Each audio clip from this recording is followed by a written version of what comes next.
Bismillahirrahmanirrahim. Assalamualaikum warahmatullahi wabarakatuh. Waalaikumsalam warahmatullahi wabarakatuh.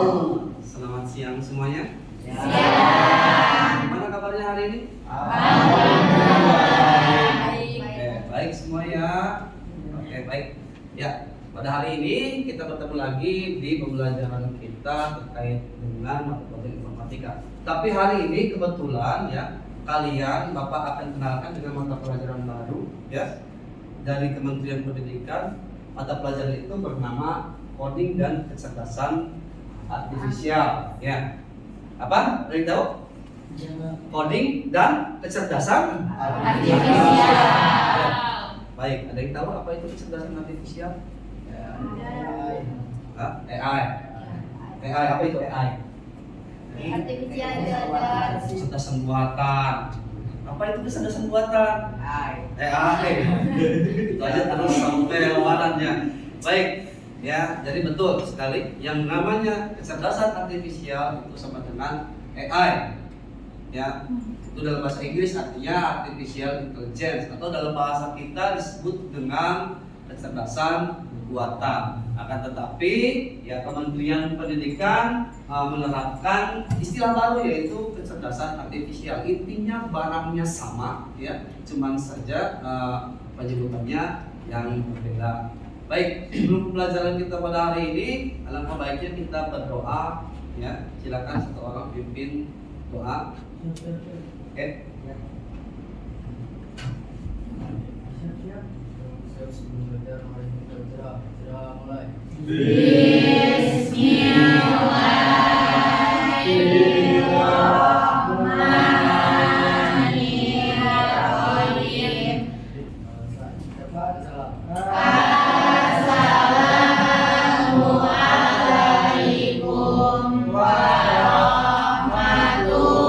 warahmatullahi wabarakatuh. Waalaikumsalam warahmatullahi wabarakatuh. Terima kasih semuanya. Semoga doa yang kita panjatkan pada hari ini bisa memberikan kita pemahaman yang lebih baik dalam materi. Amin. Baik, Bapak absen dulu ya. Kelas 10-7. Oke, siapa yang tidak hadir hari ini? Hadir semua. Oke, terima kasih luar biasa sekali. Baik, sebelum kita masuk ke pembelajaran kita, gimana kalau kita speaking dulu? Mau? Jadi, oke. Pak belum apa-apa udah speaking, gak apa-apa, yang penting senang ya. Ya benar.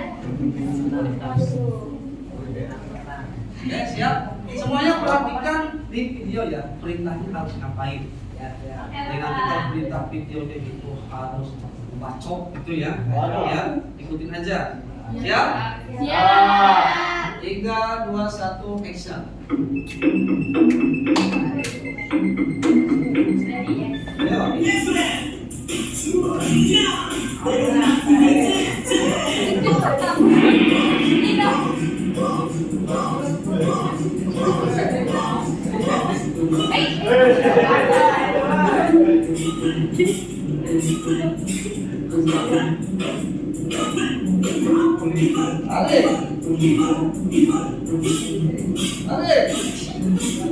Tarik, terus.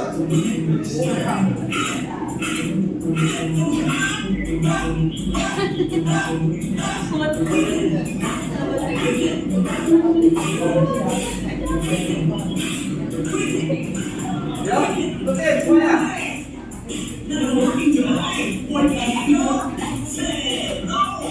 Bisa. Lepas.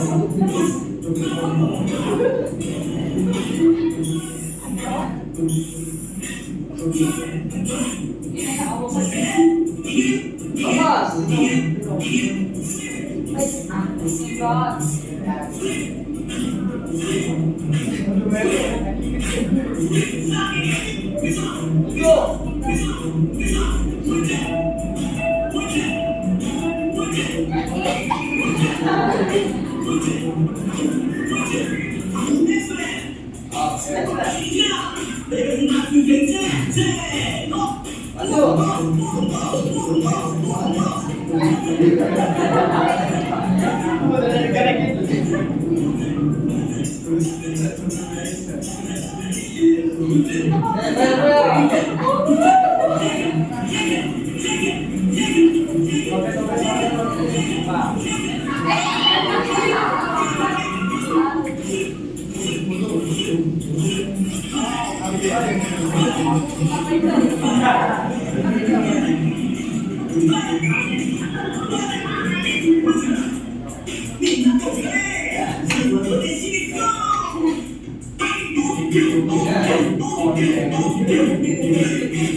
Silakan duduk lagi.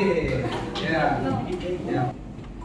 Sebelum kita melanjutkan ke yang selanjutnya, silakan Bapak minta semuanya untuk mengerjakan asesmen awal ya, yang akan Bapak berikan ya.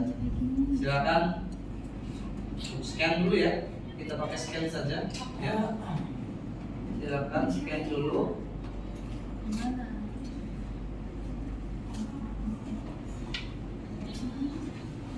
Oke.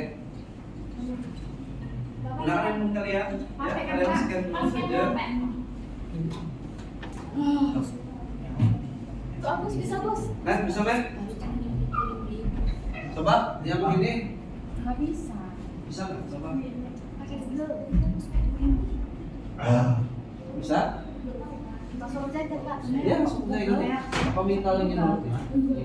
Oke ya. Kirim ke grup kalian lagi. Ya bisa.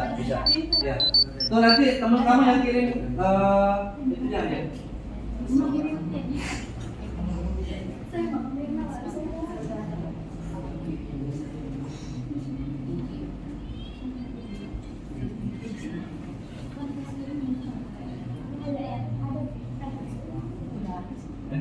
Semua orang kerjain lagi.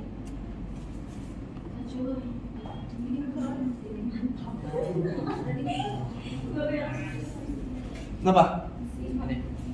Iya.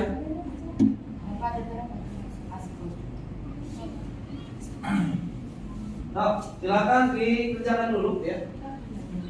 Yang tidak bisa bisa men. Udah, langsung kerjain aja ya. Ya. Iya nggak apa-apa. Isi aja yang ada di sana ya. Kelasnya ya. Iya Bapak. Silakan kalian kerjakan dulu.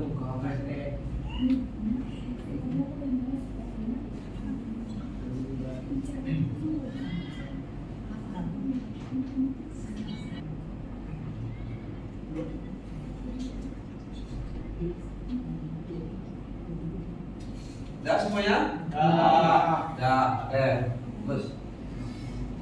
Oke, sekarang kalau sudah semuanya perhatikan ke sini ya.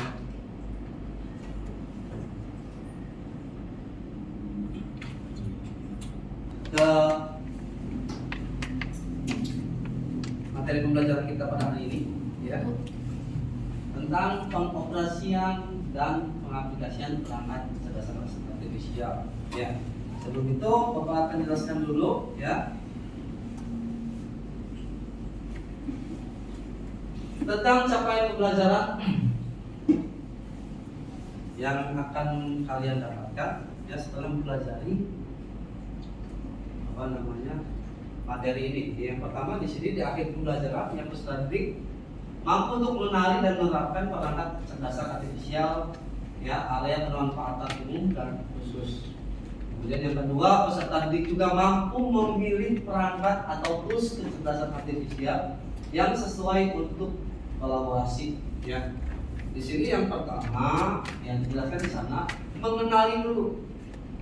Jadi kalian kenali dulu perangkat kecerdasan artifisial yang tersedia ya. Kemudian kalian kaitkan dengan bidang umum serta di bidang khusus. Bidang umum di sini nanti akan ada penjelasannya tersendiri. Itu juga dengan bidang yang khusus. Kemudian yang kedua, peserta didik juga mampu memilih. Kalian nanti akan berkolaborasi dengan AI. Kalian tinggal pilih saja perangkat yang kalian gunakan ya. Misalkan, Pak saya mau pakai ChatGPT ya, atau Pak saya mau pakai Leonardo dan lain sebagainya ya. Pertama-tama kita harus tahu dulu apa itu kecerdasan artifisial, ya. Kemudian apa saja keterbatasannya? Ya seperti yang Bapak bilang tadi bahwa kecerdasan artifisial itu ya dalam bahasa yang lain itu disebut juga dengan AI, ya. Mungkin kalian kenalnya AI lah, bukan kecerdasan artifisial ya. Ya kan? Ya. Dan mungkin kalian sudah beberapa kali menggunakan tools atau perangkat yang disebut dengan AI tersebut. Ya, mungkin aja untuk mencari referensi atau kalian dapatkan tugas dari mata pelajaran yang lain. Ya, kemudian untuk kalian yang sekedar iseng, banyak sekali ya. Kemudian di sini dijelaskan apa itu kecerdasan artifisial. Yang pertama di sini teknologi yang mampu belajar dari data dan melakukan tugas tertentu. Kemudian yang kedua di sini meniru kemampuan kognitif manusia seperti pengenalan pola dan pengambilan keputusan. Itu yang pertama, ya. Jadi perhatikan, yang pertama itu kecerdasan artifisial bisa dibilang sebuah teknologi, ya, yang mampu belajar. Nah, di sini ada kata cerdas karena dia apa? Karena dia mampu belajar dari data dan melakukan tugas tertentu. Tugas tertentu di sini spesifik sekali ya. Kalau misalkan kalian mencari referensi, ya tugasnya mencari referensi, dia akan mencari berbagai sumber, kemudian memberikan hasilnya kepada kalian. Kemudian yang kedua di sini meniru kemampuan kognitif. Ya, ingat kemampuan kognitif ini kemampuan tadi kecerdasan itu sendiri ya. Kemampuan kognitif seperti manusia. Kemudian di sini hanya saja dia dari berupa pengenalan pola dan pengambilan keputusan. Selebihnya mungkin ada keterbatasan di sini.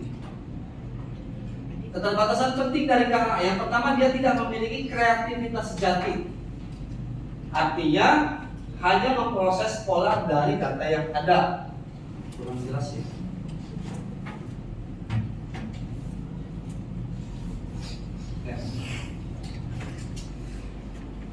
Hanya memproses pola dari data yang ada. Kemudian yang kedua ketergantungan pada data.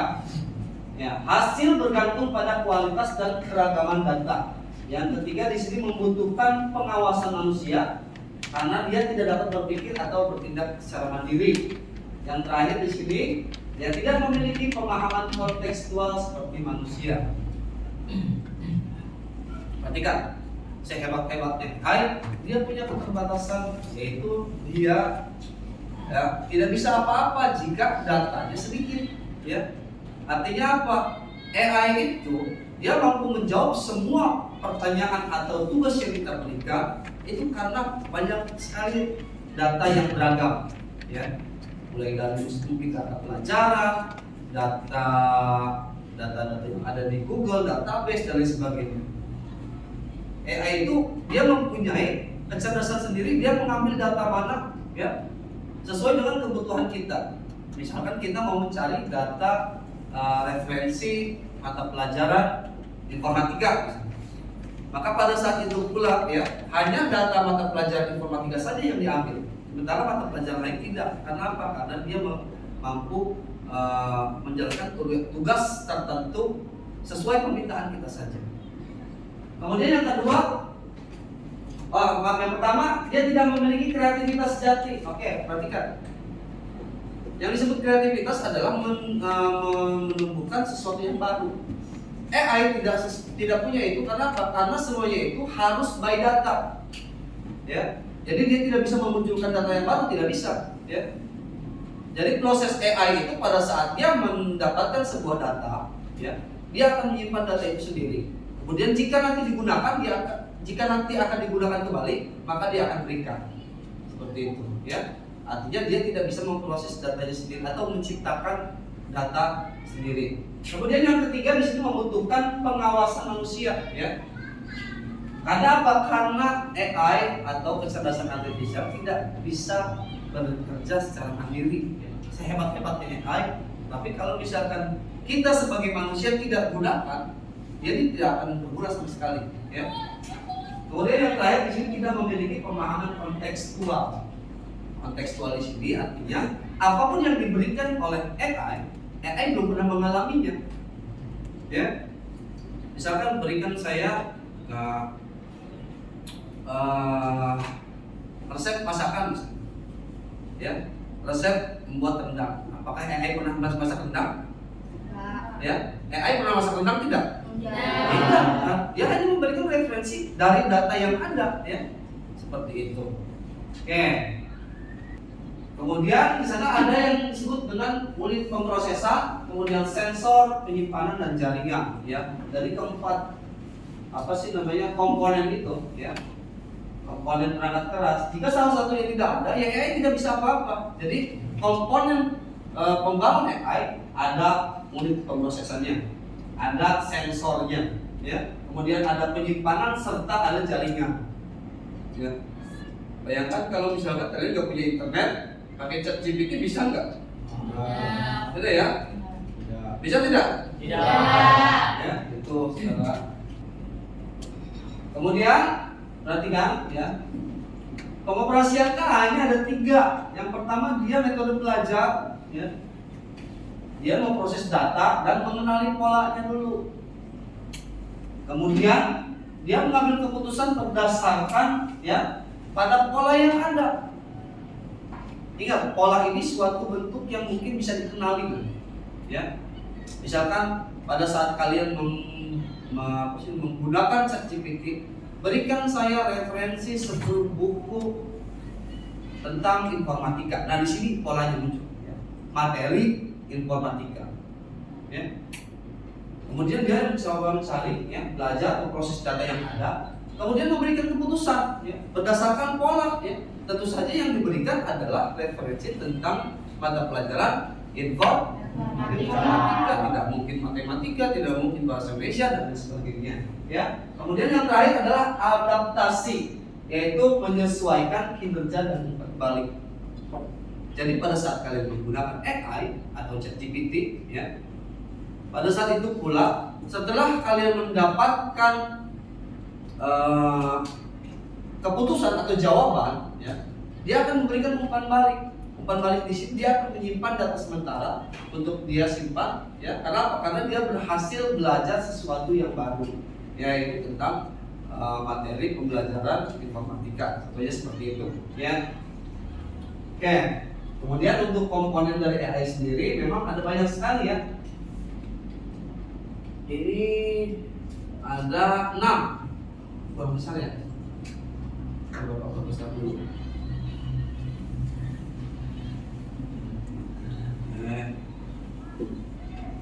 Nggak bisa lagi, ya. Segini saja, ya. Yang pertama ada machine learning, kemudian ada natural language processing, ya. Ada deep learning, ada computer vision, kemudian ada robotik dan expert system. Ya, jadi ini komponen dari AI. Ada 6. Machine learning. Machine learning itu adalah suatu sistem atau suatu perangkat keras, ya, mesin yang mampu belajar. Ya. Belajar dari apa? Tentu saja tadi dari yang penjelasannya itu tentang pola-pola pengenalan tertentu, ya. Kemudian ada NLP atau Natural Language Processing. Dia memproses memproses perintah dari kita sesuai dengan bahasa natural kita, ya. Perhatikan, pada dasarnya AI yang kalian gunakan itu bukan bahasa Indonesia, ya. Jadi dia sebetulnya dibuat berdasarkan versinya itu mungkin bahasa Inggris atau bahasa apapun. Tapi pada saat kita interaksi menggunakan bahasa Indonesia, dia akan merespon juga berdasarkan bahasa yang kita pakai, ya. Kalau kita menggunakan bahasa Inggris, dia akan jawab bahasa Inggris. Kalau kita menggunakan bahasa Indonesia, dia akan menggunakan bahasa Indonesia juga. Ya, apakah dengan menggunakan bahasa daerah bisa? Bisa saja. Kalian bisa coba nanti, ya. Oke, sekarang kita buka ke bentuk pengaplikasian dari kecerdasan artificial itu sendiri, ya. Jadi perhatikan, ya, pengoperasian atau pengaplikasian kecerdasan artificial ini, ya, bisa banyak sekali di bidang apapun, ya. Mulai dari bidang ekonomi dan bisnis, ya, kemudian pemerintahan, kemudian ada lagi bidang pendidikan, ya, terus kemudian bidang medis, kesehatan, sampai dengan bidang-bidang khusus seperti bidang TIK, ya, dan lain sebagainya. Di sini Bapak akan jelaskan beberapa contoh saja. Yang pertama di pengaplikasian pada bidang ekonomi dan bisnis. Ya. Aplikasi utama pertama itu tentu saja dari analisis prediktif.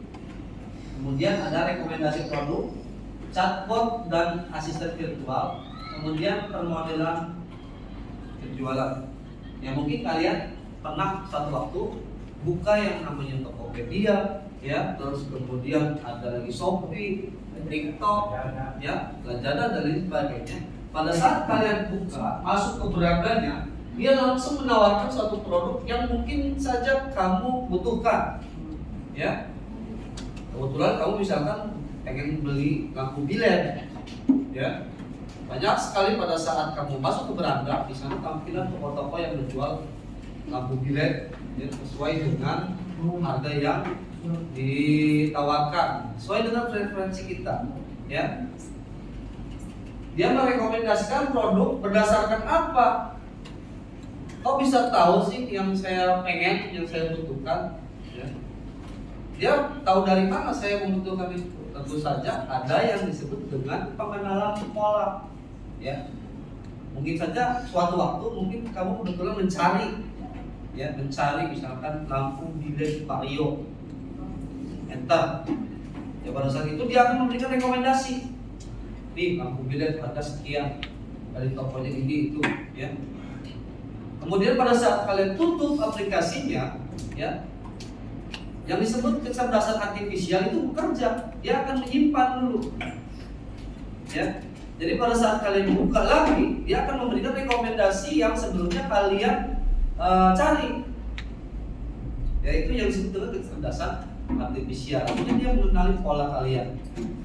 Kemudian chatbot dan asisten virtual. Di sini chatbot ya sama. Mungkin kalian pernah pakai chatbot, ya. Chatbot ini biasanya digunakan seperti kalau kamu misalkan ngechat penjual, dia akan mengisi jawaban otomatis, ya. Dia tidak dijawab seolah manusia gitu. Dia tidak akan menjawab seperti manusia. Yang kita tanya apa, jawabnya apa gitu, ya. Itu yang disebut dengan chatbot. Chatbot ini adalah sesuatu yang memang diprogram sebelumnya, ya. Misalkan apa yang kamu inginkan, ketik satu, kita ketik satu, dia akan muncul pilihan lagi, ya. Apa yang kamu butuhkan, ketik dua, ketik dua, ya. Sampai dengan pertanyaan kamu dijawab sesuai dengan apa yang dipilih di sana. Oke, kemudian di sini contoh nyata, ya, seperti Amazon. Amazon mungkin kalian belum tahu lah, ya. Kita kalau di Indonesia Tokopedia, ya, Shopee, ya, TikTok dan lain sebagainya. Ya. Manfaatnya apa? Di sana pertama efisiensi operasional, tentu saja kalau misalkan menggunakan AI, ya, kita merasa terbantu, ya. Kita tidak harus membayar orang untuk merekomendasikan suatu produk. Cukup dengan AI saja dia akan memberikan rekomendasi yang kalian butuhkan. Kemudian peningkatan loyalitas, kemudian personalisasi layanan. Ya, personalisasi layanan artinya dengan menggunakan kecerdasan artifisial atau KA, ya, konsumen akan lebih merasa terlayani dengan tadi belum ya apa-apa kita sudah ditawarkan, ya, produk yang Anda cari diskon 50% seperti itu, ya. Kemudian yang terakhir adalah respon yang cepat, ya. AI itu sangat cepat sekali. Silakan berkolaborasi, ya. Artinya kalian nanti pilih salah satu AI sesuai dengan preferensi atau bidang yang kalian inginkan. Contoh tadi bidang transportasi, ya, mau bidang kesehatan, mau bidang apa sih namanya, pendidikan, ya, TIK dan lain sebagainya. Silakan kalian kolaborasi menggunakan perangkat AI yang kalian kenali saja, ya. Caranya bagaimana? Kalian nanti buat sebuah prompt, oke? Prompt tahu ya? Tahu. Kalian buat sebuah prompt, gunakan prompt tersebut, ya. Kemudian nanti kalian coba tuliskan hasil gitu. Kayak bisa? Bisa. Contoh gini, ya. Tadi kalau misalkan di bidang agribisnis dan teknologi, buatkan saya misalkan rekomendasi pengolahan perkebunan, ya, sawit, perkebunan, singkong, ya, apa sih namanya, ramah lingkungan. Ya, coba kamu apa sih namanya, tuliskan itu, kemudian kita lihat hasilnya. Bisa ya? Bisa? Bisa. Atau misalkan Pak, saya pengen bentuknya seperti bentuknya seperti image, gambar. Ya silakan gunakan AI yang memang atau kecerdasan artifisial yang kira-kira bisa menghasilkan suatu gambar saja. Ya, nanti kasih penjelasan saja di bawah. Bisa? Bisa. Silakan dikerjakan. Bapak kasih waktu 10 menit ya.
Sudah? Semuanya sudah? Siapa ya yang mau menyampaikan hasilnya? Ya, jangan semuanya, kalau semuanya gak ada waktu kita ya. Bapak random aja lah. Oke. Desi Silvia. Mana Desi? Oke. Desi, apa yang kamu Saya cari. ya? Ya, dari bidang pendidikan. Ya, Bapak atau pertama yang lain punya?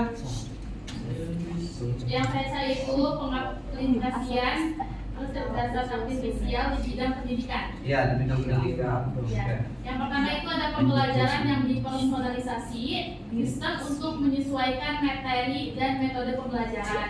Terus ada otomatisasi tugas administratif, mengurangi beban kerja guru dengan mengotomatisasi tugas-tugas administratif. Terus ada pengembangan konten pembelajaran, ada analisis data pendidikan, data besar tentang kinerja siswa untuk mengidentifikasi tren dan pola. Oke, baik, terima kasih semuanya. Tepuk tangan untuk Desi. Ya, itu salah satu dari bidang, yaitu bidang pendidikan. Ya, itu coba Bapak minta satu orang lagi lah, ya. Apa Den? Analisis di bidang ekonomi dan bisnis. Oke, yang keras bacain aja. Peran AI dalam ekonomi. AI berkontribusi besar terhadap efisiensi ekonomi, inovasi dan pertumbuhan produktivitas. Dampak AI terhadap ekonomi, pertumbuhan ekonomi aktivitas dan efisiensi di berbagai sektor. Oke. Dua, transformasi pasar tenaga kerja otomatis menggantikan beberapa pekerjaan, tapi juga menciptakan profesi baru di bidang teknologi dan data. Oke, udah cukup itu aja. Oke, terima kasih. Tepuk tangan untuk Nuril ya. Jadi untuk bidang ekonomi dan bisnis tadi seperti peningkatan produksi ya, terus menciptakan apa sih namanya, peluang untuk lapangan kerja yang baru juga ada ya. Itu sangat luar biasa. Jadi perhatikan yang namanya AI itu atau kecerdasan artifisial ya, itu sangat akan panjang sekali. Mungkin kalian ya di masa yang akan datang itu akan lebih ketemu dengan yang namanya AI, dan kalian harus siap bersaing nanti ya. Bila mana nanti kalian menghadapi suatu pekerjaan ya antara membutuhkan tenaga manusia atau tenaga AI. Makanya Bapak sarankan kalian mulai dari sekarang manfaatkan AI atau kecerdasan artifisial Ya. dengan baik. Supaya apa? Supaya nanti kalian jadi orang yang memanfaatkan itu semua daripada orang yang dikalahkan oleh AI. Baik, sampai sini ada yang mau ditanyakan? Cukup ya? Oke, perhatian semuanya. Jadi untuk pembelajaran kita hari ini ya terkait dengan pengaplikasian kecerdasan atau perangkat kecerdasan artifisial ya, perhatikan semuanya ya. Itu mengenai pengenalan pemanfaatan AI di beberapa bidang ya, terutama bidang yang pertama apa tadi? Bidang pertanian, bisnis, apa lagi? Pendidikan, apa lagi? Teknologi apa? Kesehatan ya. Terus kemudian apa lagi? Transportasi. Banyak sekali ya. Kemudian untuk teknologi AI yang bisa kalian gunakan ada beberapa. Apa aja? Grok. Terus apa lagi? Ini. Terus Meta. Ya. Apa lagi? Leonardo. Ya. Terus sekali ya. Cici sekarang ada AI ya. Banyak sekali ya. Artinya dengan seperti ini kalian memahami bisa memanfaatkan AI dengan baik. Oke. Baik. Karena pembelajaran kita sudah habis ya, waktu kita sudah habis ya.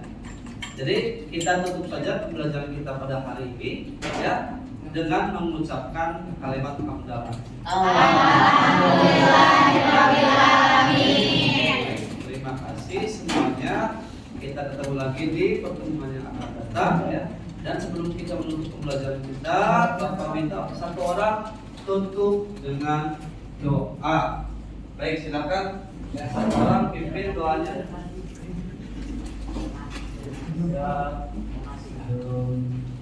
Pembelajaran berdoa mulai.